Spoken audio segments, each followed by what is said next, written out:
जय जोहार, जय छत्तीसगढ़ संगवारी हो। आज मोर नया ब्लॉग में तो संगवारी हो, आज मैं आया हूँ भिलाई से होते हुए निकुम और निकुम से होते हुए छुरिया ब्लॉक के गांव में आया हूँ, जहाँ मोर भतीजी के ससुर जी एक्सपायर हो गए हैं।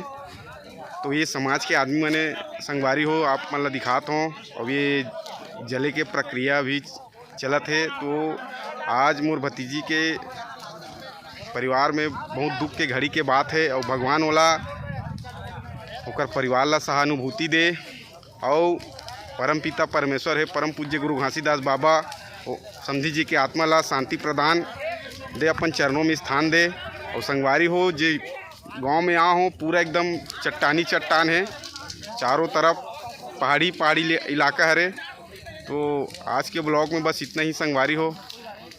तो कमेंट के माध्यम से आप मन ओम शांति जरूर कर दो संगवारी हो, बस आप मन से यही विनती है। तो आज के ब्लॉग में बस इतना ही। जय जोहार, जय छत्तीसगढ़ संगवारी हो। आप मतलब आज के ब्लॉग में जय